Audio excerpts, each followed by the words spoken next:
Hello everybody and welcome to the final day of the Snowball 500 Advent Calendar. We've made it through 11 cars so far, as you can see here. Yesterday we unboxed this Cole Custer car.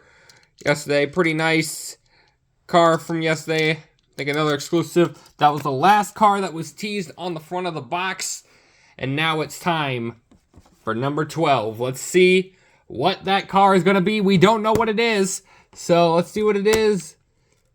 Oh, and it is it's a 75th anniversary car. I mean, it's cool, but at the same time, it's a pretty underwhelming finish to this set. We got to see these. They created a lot of these cards to commemorate the 75th anniversary. They created like these cards in the Authentics line as well. But it looks like this one's like kind of raced almost. It's got some like little damage on the side. Got a little ring wheel on the side. So honestly, they also made these in the Authentics form. But I think these are pretty much going to end up being peg warmers for the next couple months or maybe even the next year. So yeah, honestly, pretty underwhelming finish to the Snowball 500. But yep, and that is going to be it for the Snowball 500 Advent Calendar. Finished all 12 of them, as you can see right there. See if I can remember what order we put these in. Let's see, 3 was that one, 4, 5. Okay, I'm trying to think. 6, 7, 8, 9, 10, 11, and 12. So there they are. Those are the 12 cards that were in this Snowball 500 set. So yeah, I think this is a pretty solid set for the most part. So, and before we go, this is going to be a little bit of a longer video, so this is the very end of the calendar. I just want to do like a quick, I guess, ranking of how I rank these cars from my least favorite in the set to my favorite in the set, based on the cars they've chosen. And do I feel like it fits in the set? Because, like I said, there were 8 cars in this set that were exclusive. I think they were most of the race. I think the ones that were not race wins, and I don't know. Trying to think of the 4 cars that weren't exclusive. I think were for sure the 2 legacy cars. I think this one. And I think the Kelly Blue Book car, I think, was the other one. I think all the other ones are exclusive, but I'm not sure. So, with that being said, I think I'm going to go ahead and take all these off. You know, now that we're done, we can close up the set. So I can just show you the front of the box again. So, oh, there were 7. Okay, 7 cars that were never produced in like the main line. So I'm just gonna go ahead and zoom in a little bit, I guess you could say here. So from my least favorite to my favorite, starting off with the least favorite is gonna be Jimmy Johnson's test car or show car. I don't know what to call it anymore. I call it test car because I'm old. Like I said, we got this one in the main set, and plus I just think they kind of missed some potential with like a potential Jimmy Johnson car. Because, I mean, like, the Coke 600 Club Wyndham car, that was never produced in the main line. They could have done that relatively easily, but, I mean, it's an interesting add-on, I guess, but overall, just something I'm not really going head over heels for. Next up will probably be the show car from day 12. Again, it's a very underwhelming finale for it, but I kind of understand maybe end it with a nice little 75th commemorative thing. But overall, it's just something that I feel like is a kind of underwhelming finish to this set. All right, so then we got number 10. It's probably going to be the Eric Jones Allegiant car. Again, this is another car that was in the main line. I already got this car, but I think it's still a nice looking car, and I can easily see that since it's not in like the main Authentics line. I could easily see people going, like a lot of Eric Jones fans would probably be happy about that. Number 9, I'm probably going to go ahead and put the AJ Allmendinger race win car. We only got 2 race wins out of this whole thing, and honestly, like, this one's kind of random, I feel like, because, like, it's just really random. You probably could have gone with something a little bit different, maybe even like a car from 2023 since it's a 2022 car. But yeah, I mean, it's a solid race win, but just something that's kind of underwhelming for me.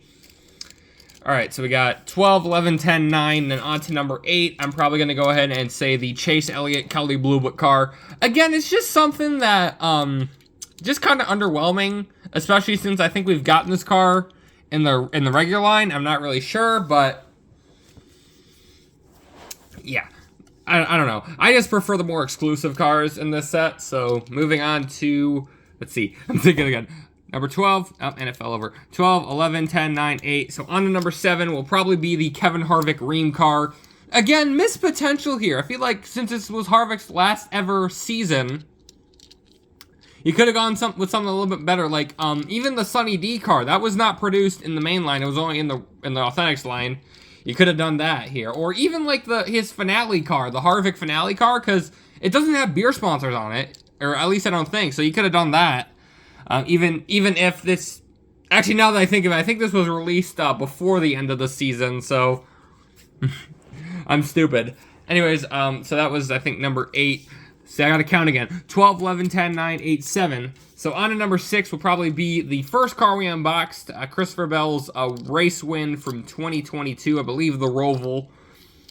A pretty neat car, even though it's, like, completely littered with confetti.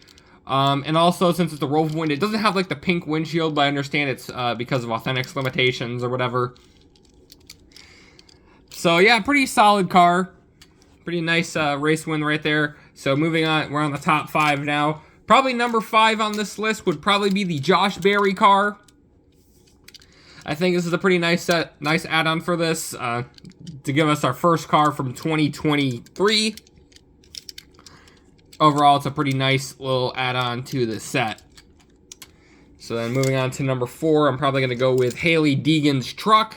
Again, being the sole truck in this set, it's pretty nice, but at the same time, it's just like, really, this is the only truck we had? Like, we couldn't even get like a race win or something? But overall, it's pretty nice set. Moving on to the top 3, probably number 3 in this set will be Cole Custer's Haas Automation car from 2023. Nice set, even if it does feel kind of off without the Ford logos on the front, but like on the front of the box, just realized it doesn't have it any either. Moving on to number 2 is going to be Ross Chastain's Phoenix car from 2022. This car is beautiful. I love it. It's just that that spoiler, the yellow spoiler, that just kind of ruins it, especially since we don't have any other chase markings. Don't have like a yellow banner or anything. So, and that leaves us with number 1, my absolute favorite car in this set, being the Chris Buescher throwback car from Martinsville in 2022. I am surprised they did not make this in the main line. I'm so glad they decided to add it for the Snowball 500 Advent Calendar, and that's my absolute favorite car of this set. So, thank you guys so much for watching, and thank you, Lionel, for this great idea. I mean, you've been hitting and missing a lot over the past couple years, and I think this was absolutely a hit. There's just a couple things I'd probably criticize about this. Is number 1, I'd like to see a lot more exclusives. Maybe even like 10 exclusives, or even this entire thing being nothing but exclusives. I think that'll sort of boost up the sales. But probably the biggest problem I had with this was how early people got them.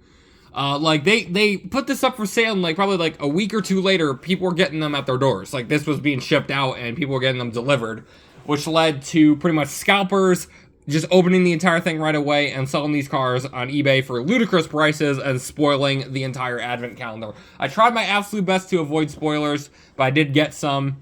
Like, I knew, like, the couple of these cars, the first 2 I knew for sure were going to come in because a lot of them were being spoiled. Especially, like, also the Cole Custer and the Ross Chastain cars, those were being sold for insane amount of prices. So, yep, I really like this set, but I do think that Lionel could possibly do it better in 2024. Make it nothing but exclusives, and then release it a little bit closer to Christmas time, I think would be, or like ship it out a little bit closer to Christmas time, I think would be a good fit. So, I've been waiting months for me to do this, and yep, this entire ending took 10 minutes. And thank you guys so much for watching. Thank you, Lionel, and I will see you all next time. I'm going to plan on making a little update video on what's happening on this channel in 2024, since I really didn't make many videos in 2023. But, yep. See y'all then. Bye-bye.